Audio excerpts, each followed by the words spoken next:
Hello बच्चों, आज हम कुछ टॉपिक्स के बारे में चर्चा करेंगे, परीक्षा से संबंधित। बहुत से लोगों के अलग-अलग प्रश्न होते हैं और आप लोग पूछते भी हैं और मैं अपने सुविधा अनुसार अपनी जानकारी के हिसाब से आपको बताता भी हूँ। लेकिन कई बार दिक्कत आती है, कुछ लोग जानबूझ के परेशान करते हैं, जिससे मुझे थोड़ी समस्या हो जाती है। लेकिन कुछ लोगों की वजह से अधिक लोगों को समस्या ना हो, ये भी मैं ध्यान रखता हूँ।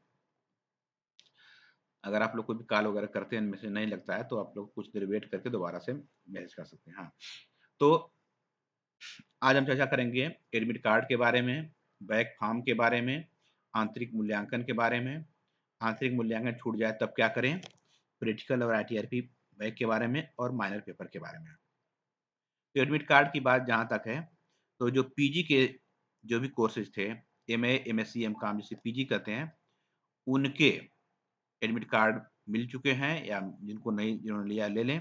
उसकी परीक्षाएँ 19 अप्रैल से चल रही हैं। तो एमए, एमएससी, एमकॉम की परीक्षाएँ चल रही हैं, एडमिट कार्ड भी मिल रहा है।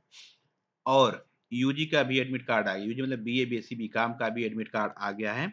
उनकी भी परीक्षाएँ 24 अप्रैल से प्रस्तावित हैं।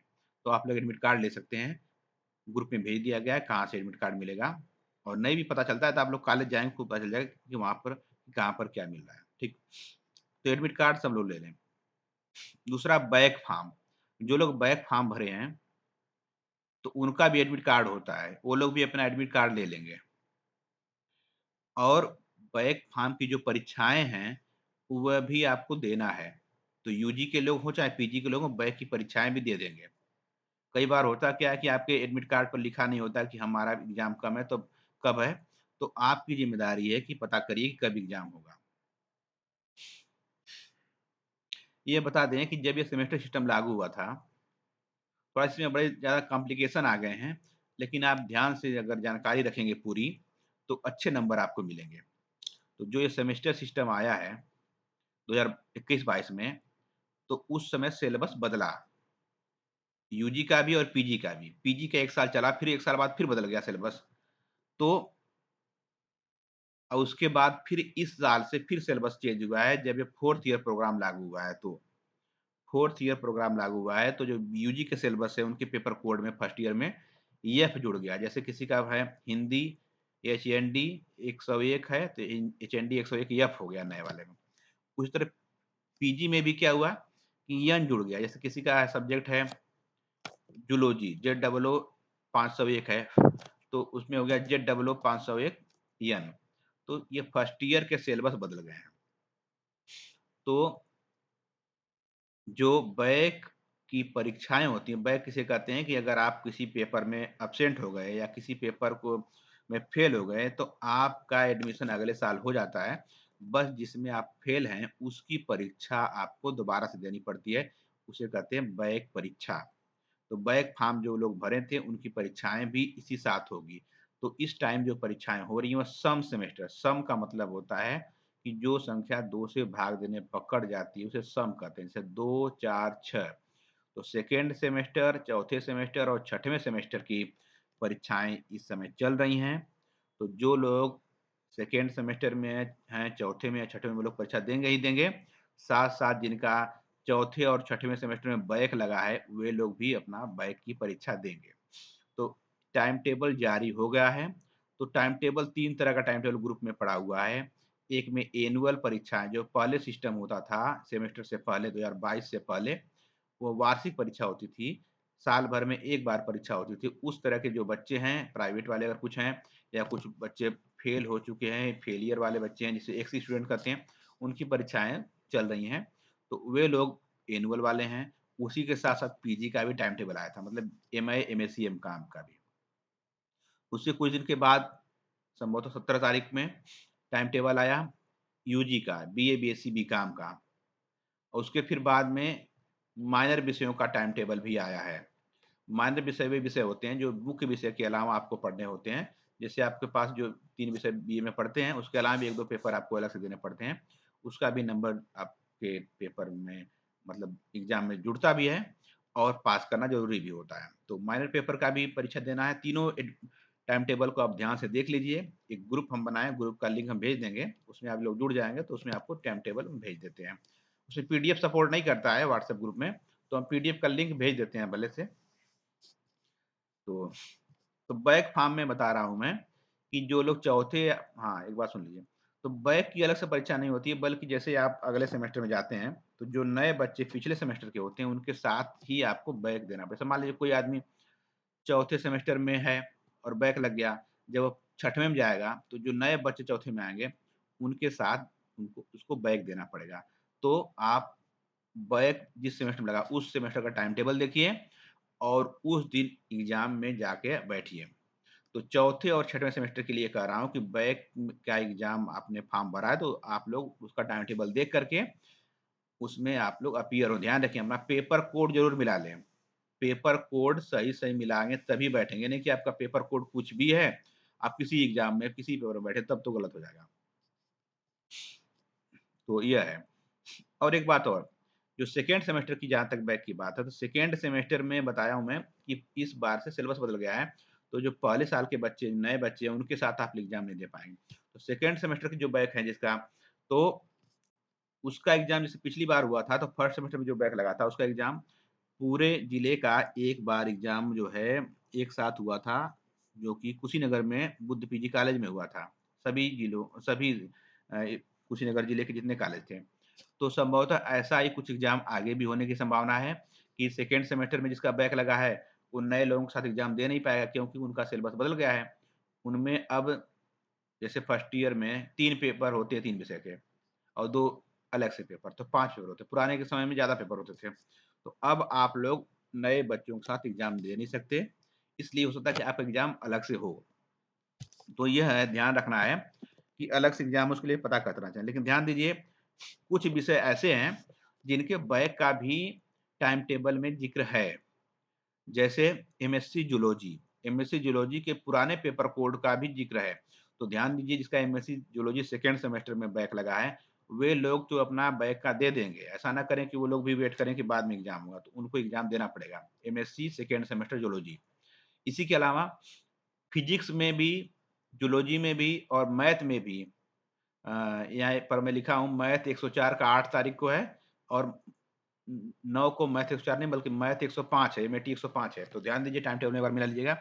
तो इन सब का भी टाइम टेबल आया है। तो जो इसमें बैक लगे हैं, वे लोग अपना एग्ज़ाम ज़रूर दे देंगे, बाद में वेट नहीं करेंगे। तो जिसका सेकंड सेमेस्टर में बैक लगा है, फिज़िक्स में, ज़ूलॉजी में, मैथ में, तो वे लोग अपना बैक का एग्ज़ाम भी देंगे। टाइम टेबल में अपना पेपर कोड मिला के उस दिन देंगे। अब बात करते हैं आंतरिक मूल्यांकन। आंतरिक मूल्यांकन जो है, आपको पता है कि कॉलेज में कुल 100 मतलब किसी पेपर में 100 नंबर के होते हैं मार्क, जिसमें से 30 नंबर जो है कॉलेज से मिलते हैं, जो मुख्य विषय उनमें 30 नंबर कॉलेज से मिलते हैं और बाकी जो है 70 नंबर की सॉरी 25 नंबर कॉलेज से मिलते हैं और 75 नंबर का एग्ज़ाम होता है। तो 25 नंबर के लिए कॉलेज में अलग से आपका टेस्ट के द्वारा या वाइवा के द्वारा जिस तरह से भी नंबर दिया जाता है और आपसे P7 पर साइन कराया जाता है। तो अधिकतर विषयों के आंतरिक मूल्यांकन हो भी चुके हैं। अभी इंग्लिश का आंतरिक मूल्यांकन 23 अप्रैल को होगा, बाकी लोगों का हो चुका है। तो जिनका आंतरिक मूल्यांकन हो गया तो अच्छी बात है। अगर किसी का आंतरिक मूल्यांकन छूट गया है, तो वे लोग अपने विभाग से संपर्क करें और उनसे निवेदन करें कि हमको आंतरिक मूल्यांकन देना है, हमारा आंतरिक मूल्यांकन करा लिया जाए। तो वह लोग भी आंतरिक मूल्यांकन में अपीयर हो जाएँ, जिससे कि उनको 25 नंबर में कुछ नंबर मिल जाए, अच्छा नंबर मिल जाए। नहीं तो अगर ये आप एब्सेंट हो जाएँगे तो आपको सिर्फ़ 75 नंबर में ही पासिंग नंबर लाना पड़ेगा, जो कि कठिन भी होगा और आपका मार्क्स भी कम हो जाएगा। तो ये चीज़ आप लोग ध्यान रखें। जैसे परीक्षा की एक डेट होती है, आप उस दिन नहीं गए तो नहीं गए, एब्सेंट हो गए। आंतरिक मूल्यांकन में क्या होता है कि अगर आप नहीं गए तो आप रिक्वेस्ट करेंगे अपने विभाग से, अपने टीचर से, तो वो आपका करा सकते हैं। लेकिन ध्यान रखिए कि अब ये नंबर फीड करने के लिए वेबसाइट खुल गई है या खुलने वाली है। तो जब अगर नंबर चढ़ गया और आपको एब्सेंट कर दिया गया, तब दोबारा से आप कुछ भी कर लीजिए, चाहे कहीं भी सोर्स लगा लीजिए, नहीं हो पाएगा। इसलिए जिनका आंतरिक मूल्यांकन छूट गया है, जो लोग दूर-दराज के रहे हों, किसी कारणवश बीमार थे या कहीं व्यस्त थे, वो लोग भी यथाशीघ्र अपने विभाग में संपर्क करें और आंतरिक मूल्यांकन के लिए रिक्वेस्ट कर लें कि हमारा आंतरिक मूल्यांकन करा दिया जाए, वे लोग ज़रूर करा लेंगे। हाँ। तो आंतरिक मूल्यांकन छूट गया, वो लोग फिर से रिक्वेस्ट करके जल्दी से जल्दी अपना आंतरिक मूल्यांकन या जो भी है पी7 पर साइन कर दें। और अगली बात, कुछ लोगों को प्रैक्टिकल में बैक लग जाता है, प्रैक्टिकल छोड़ देते हैं या उनको पता नहीं चलता कि कब एग्ज़ाम रहा है। तो प्रैक्टिकल में या आईटीआरपी एक पेपर होता है, जिसे industrial training and research project कहते हैं। तो अंतिम वर्ष के जो छात्र हैं बीए, बीएससी, बीकॉम में, उसमें 2 आईटीआरपी के पेपर होते हैं, एक पेपर 5th सेमेस्टर में और एक 6th में है। तो 2 विषय आपको पढ़ना होता है 3rd ईयर में, तो एक विषय का जिसका 5th में पढ़ चुके हैं, उसका 6th में उसका नहीं होगा, दूसरे का 6th में होगा। तो इस तरह से आप लोग को पता होना चाहिए किसका होगा, क्योंकि एडमिट कार्ड पर लिखा नहीं होता है किसका आईटीआरपी देना है, 2 विषय में से नाम नहीं लिखा होता है, इसलिए आपको दोनों विषय के यहाँ जाकर पता करना पड़ेगा। तो जिसका आपको 5th में दे चुके हैं आईटीआरपी, उसका आपको 6th में नहीं देना, 6th में दूसरे वाले का देना है। तो आईटीआरपी में कोई टॉपिक आपको मिलेगा कॉलेज से, उस टॉपिक पर जो है आपको प्रोजेक्ट बना करके जमा करना होता है। कहीं-कहीं लोग वाइवा भी लेते हैं, प्रेजेंटेशन भी कराते हैं, अलग चीज़ है। लेकिन इसके लिए आप लोग को विभाग में संपर्क करना पड़ेगा। हाँ, प्रैक्टिकल या वाइवा भी कई बार होता है, जैसे साइंस के विषय में प्रैक्टिकल होता है, आर्ट के विषय में भी कई बार वाइवा होता है, जैसे मुझे लगता है कि पॉलिटिकल साइंस में होता है, समाजशास्त्र में होता है और मनोविज्ञान, भूगोल, इन सब विषयों में प्रैक्टिकल होता है, कहीं वाइवा भी होता है, तो आपको उसमें भी अपीयर होना पड़ेगा। तो इसकी डेट एडमिट कार्ड में नहीं होती है। कुछ लोग कहते हैं एडमिट कार्ड में डेट नहीं है तो हम एग्ज़ाम नहीं दिए। तो भाई एडमिट कार्ड में डेट नहीं है तो आप पता करिए कि कब होगा। उसके लिए आपको अपने विषय में संपर्क करते रहना चाहिए अपने विषय के विभाग में और पता करें कब प्रैक्टिकल होगा। तो उस दिन आपको प्रैक्टिकल में अपीयर होना है। उसी तरह से अगर आपका बैक लगा तो बैक वाले की कोई साजिश मान लिया आपका सेकंड सेमेस्टर में बैक लगा, सेकंड का प्रैक्टिकल कब होगा पता करते रहना चाहिए, इस तरह से। तो आपको ये सब ध्यान रखना है। माइनर पेपर, तो माइनर पेपर की जहाँ तक बात है, तो यूजी और पीजी में जो आप विषय पढ़ते हैं, उसके अलावा कुछ एक आध पेपर अलग से देना पड़ता है, जैसे राष्ट्र गौरव हो गया, नाथ पंथ हो गया या साइबर लॉ, इस तरह से बहुत से पेपर होते हैं। तो जो भी पेपर आप माइनर में आपके एडमिट कार्ड में, उसको आपको एग्ज़ाम देना पड़ेगा। तो यूजी में तो होता ही है माइनर पेपर, पीजी में भी होता है, एमए, एमएससी, एमकॉम में भी होता है। तो सेकंड सेमेस्टर में एमए, एमएससी, एमकॉम में माइनर पेपर होगा, उसको एक पेपर है, उसको आपको देना पड़ेगा, नहीं तो आपका रिज़ल्ट रुक जाएगा। तो उसका भी टाइम टेबल आया हुआ है, जो कि 5 और 6 मई को होगा, एमए, एमएससी, एमकॉम का। इसमें जो पेपर होंगे, वो जैसे कि राष्ट्र गौरव है, बिल्डर्स ऑफ मॉडर्न इंडिया है, इस तरह से कई पेपर हैं, तो उसमें आपको देना पड़ेगा एग्ज़ाम। तो ध्यान रखिएगा, अपना कोई पेपर ना छूटे, अपना एडमिट कार्ड जब आपको मिलता है तो उसको पहले देखिए। कुछ लोग एडमिट कार्ड मिलता है उसको देखते नहीं है और कहते हैं कि हमको पता ही नहीं था ये भी पेपर है। उसमें देखिए जितने पेपर हैं सब पेपर को आपको एग्ज़ाम देना है या कहीं न कहीं प्रैक्टिकल या कुछ भी आपको अपीयर होना ही होना है। अगर 8 पेपर है तो 8 में देना है, 5 पेपर है 5 में दीजिए, जितने हैं वो सब में देना पड़ेगा। बैक का जो है तो बैक वालों को ही देना पड़ेगा, भले उसका डेट लिखा हो या ना लिखा हो। हाँ, यूजी माइनर पेपर, तो बीए, बीएससी, बीकॉम के जो माइनर पेपर हैं, 3rd ईयर में एक माइनर पेपर होगा, तो जो नॉर्मली को-करिकुलर पेपर दिया गया है, जैसे एनएसएस है, स्पोर्ट्स है, रोवर रेंजर है, तो आपको उस विषय के में मतलब संपर्क करके आपको पी7 में साइन करना होगा, उसका डेट दिया जाएगा, आप लोग कर लीजिएगा। 4th सेमेस्टर में भी यही है, कोई एक पेपर जैसे साइबर लॉ है या कुछ इस तरह के डिज़ास्टर मैनेजमेंट इस तरह से कुछ है या कोई को-करिकुलर पेपर हो सकता है जैसे कि अ, एनएसएस, रोवर रेंजर ये सब चीज़ें हैं, स्पोर्ट है, तो वहाँ पर आपको उस विषय के विभाग से संपर्क करके आपको पी7 पर साइन करना होगा या वो लोग डेट बताएँगे। तीसरी बात है कि जो इस साल फर्स्ट ईयर में जो बच्चे आए हैं, उनको 2 पेपर माइनर में पढ़ना है। 3 पेपर तो आपके 3 विषय के हो गए, 2 पेपर और भी पढ़ने हैं। एक पेपर में तो मुझे नहीं याद कौन-सा दिया गया लेकिन जैसे पिछली बार राष्ट्र गौरव था, इस बार कोई और होगा। तो और एक पेपर और है, इसमें हमने एनएसएस, एनसीसी और रोवर रेंजर दिया था। तो एनएसएस, एनसीसी और रोवर रेंजर में पहले तो एग्ज़ाम नहीं होते थे, लेकिन इस बार एग्ज़ाम भी होगा, तो आपको एग्ज़ाम का डेट पता करके उसका एग्ज़ाम भी देना पड़ेगा। तो सबसे यही बात कहना मैं चाहूँगा कि जो लोग एडमिट कार्ड आप ले लीजिए, सभी पेपर की परीक्षा देनी ही है, बैक न लगाएँ। बैक लगाने से आपका नंबर का नुकसान होता ही है, समय का भी नुकसान होता है। एक बार बैक लग गया तो उसका रिज़ल्ट आने में कई बार तो 2-2 साल लग जाते हैं। तो मानसिक रूप से समस्या होती है और आपको समस्या होती है, हम लोगों को भी समस्या होती है। बैक का एग्ज़ाम कराने में भी दिक्कत आती है। उसका रोल नंबर लिखना, ये सब करना, बहुत समस्याएँ होती है। कई बार उसका अलग से एग्ज़ामिनर इलाट कराना पड़ता है। तो इसलिए बैक आप लोग ना लगाएँ, जब तक बहुत विशेष समस्या ना हो।